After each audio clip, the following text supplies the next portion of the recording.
اعوذ باللہ من الشیطان الرجیم، بسم اللہ الرحمن الرحیم۔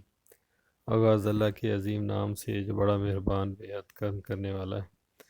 حضرت علی کرم اللہ وجہ الکریم کا فرمان علی شان کہ اپنے جسم کو مت سنوارو کیونکہ اس نے مٹی میں مل جانا ہے، بلکہ اپنی روح کو سنوارو کیونکہ اس نے اللہ کے پاس جانا ہے۔ پیارے بچوں، آج کا ہمارا موضوع اظہار ہے، آپ کے نصاب میں شامل قطعات محمود سرحدی۔ تو آج ہم نے جس قطعے کے اوپر بات کرنی ہے وہ ہے تیسرا قطعہ، اور آئیے آ کر دیکھتے ہیں کہ اس کے اندر شاعر نے کس ٹاپک کے اوپر ہم سے بات کی ہے۔ تیسرا قطعہ پڑھتے ہیں جی۔ کبھی تو ان کی حسینوں سے شکل ملتی ہے، کبھی پناہ گزینوں سے شکل ملتی ہے، خدا کی شان سے ہے وہ میرے وطن کے جواں کہ جن کی پردہ نشینوں سے شکل ملتی ہے۔ مشکل الفاظ کے معنی۔ سب سے پہلا لفظ ہے حسینوں، جس کا مطلب ہے خوبصورت لڑکیاں یا خوبصورت چہرے آپ کہہ سکتے ہیں۔ دوسرا لفظ ہے پناہ گزین، جس کا مطلب خانہ بدوش کو کہتے ہیں، ریفیوجیز یا خانہ بدوش۔ تیسرا لفظ ہے بچوں شان، جس کا مطلب ہوتا ہے فضیلت۔ چوتھا لفظ جو ہے وہ پردہ نشین ہے، جس کا مطلب پردے میں رہنے والی عورتیں یا پردے کے پیچھے چھپے ہوئے۔ اب آتے ہیں اس کی تشریح اور توضیح کی طرف۔ شامل نصاب تیسرے قطعہ کے اندر شاعر محمود سرحدی نے موجودہ دور کے نوجوانوں کی ترجیحات اور فیشن کے حوالے سے ان کے بدلتے رویوں پر تنقید کی ہے۔ شاعر کے نزدیک آج کے نوجوانوں کو پتہ نہیں کیا ہو گیا ہے، انہوں نے فیشن کے نام پر اپنی شناخت اور جنس ہی تبدیل کر کے رکھ دی ہے۔ ان کے ظاہری حلیے سے وہ نوجوان کم اور خوبصورت لڑکیاں زیادہ دکھائی دیتے ہیں۔ اس کا اگلا حصہ، کبھی وہ اتنا عجیب و غریب حلیہ بناتے ہیں کہ لمبے لمبے اور نا تراشیدہ بالوں کی وجہ سے کسی مہذب گھر کے فرد کی بجائے پناہ گزین اور خانہ بدوش دکھائی دیتے ہیں۔ آگے چل کر محمود سرحدی یہ بتاتے ہیں کہ در حقیقت یہ ہیں ہمارے وطن کے نوجوان، مگر جوان یا نوجوان کہیں سے بھی نظر نہیں آتے۔ اللہ کی شان دیکھیے کہ یہ نوجوان کم اور پردہ پوش عورتیں یا کوئی تیسری طرز کی مخلوق دکھائی دیتے ہیں۔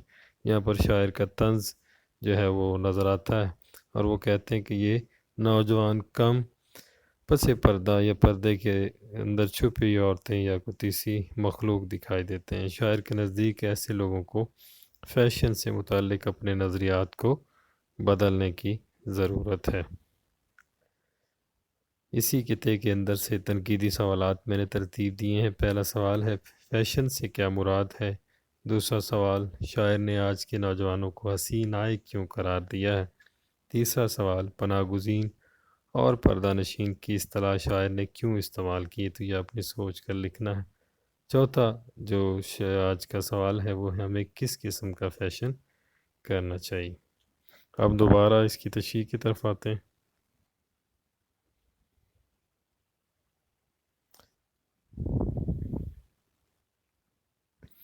تو یہ قطعہ ہم نے کلاس میں بھی بچوں پڑھا تھا، تو اس پہ مختصراً میں ایک بار پھر بات کرنا چاہوں گا۔ تو شاعر نے آج کل کے جو عمومی فیشن کے حوالے سے رجحانات ہیں ہمارے نوجوانوں کے، ان کو تنقید کا نشانہ بنانے کی کوشش کی ہے۔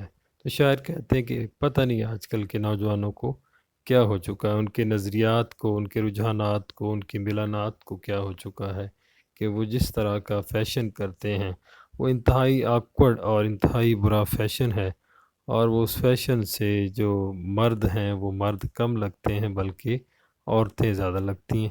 تو آپ نے بھی اس طرح کے جو نوجوان یا لوگ ہیں وہ اپنے ارد گرد دیکھے ہوں گے، کبھی آپ کسی پلازے میں گئے ہوں گے تو اس طرح کی چند صورتیں آپ کو نظر آ گئی ہوں گی۔ تو ایسے لوگ لافنگ سٹاک بن جاتے ہیں، لوگوں کی تصحیح کا نشانہ بنتے ہیں۔ تو اتنا برا اور بھدا ان کا فیشن ہوتا ہے، کبھی تو یہ اپنے فیشن سے لڑکیاں دکھائی دیتی ہیں اور کبھی اپنے فیشن سے جو ہے وہ خانہ بدوش یا ریفیوجی طرز کے لوگ دکھائی دیتے ہیں۔ تو فیشن بیٹا وہی ہوتا ہے جو من بھاتا اور جگ بھاتا ہو، جس کو اختیار کر کے آپ کا دل بھی راضی ہو، اور جس کو جو دوسرا دیکھے وہ خوش ہو اور اس کو اندازہ ہو کہ یہ فیشن جو ہے وہ آپ کی جو شخصیت ہے اس سے میل کھا رہا ہے اور آپ کی شخصیت کو جچ رہا ہے۔ تو کبھی بھی کسی رضوان کو رضیہ نہیں بننا چاہیے، کبھی بھی کسی جو ہے میل کو اپنے فیشن کے رویے کی وجہ سے فیمیل نظر نہیں آنی چاہیے، بلکہ وہ اس طرح کا فیشن اختیار کرے کہ دوسرے لوگ جو ہیں وہ ان کو دیکھ کر خوش ہونا، کہ اس کے اوپر تنقید کا نشانہ بنائے، اور نہ ہی دوسروں کی انگلیاں اس کے فیشن کے اوپر اٹھیں۔ یہی آج کے اس تیسرے خطے کا مرکزی خیال تھا، بنیادی تھیم تھا، بیسک آئیڈیا تھا کہ شاعر نے جو عمومی رویے ہیں، عمومی رجحانات ہیں نوجوانوں کے فیشن کو لے کر، اس کے اوپر تنقید کا نشانہ ان کو بنایا ہے۔ میں امید کرتا ہوں کہ آج کا یہ مختصر لیکچر جو ہے، اس کے اندر جتنے بھی اہم نکات تھے وہ آپ کو اچھی طرح سمجھ آگے ہوں گے، اور میں دعا گو بھی ہوں کہ اللہ آپ کو خوش و خرم رکھے، آپ کے اور آپ کے اہل خانہ پر اپنی رحمتوں کا نزول عطا فرمائے۔ تو جو اس ویڈیو لیکچر کے بعد آپ نے جو ٹیسٹ کی صورت میں اسائنمنٹ مجھے سینڈ کرنی ہے، ایک تو جو 4 سوالات اس کے آخر میں دیے گئے ہیں ان کے جوابات آپ نے مجھے بھیجنے ہیں، دوسرا آپ نے مختصراً اس خطے کی جو تشریح ہے وہ لکھ کر پیج کے اوپر مجھے سینڈ کر دینی ہے۔ اللہ آپ کے اوپر ہمیشہ اپنی رحمتوں کا نزول عطا فرمائے۔ والسلام، اللہ حافظ۔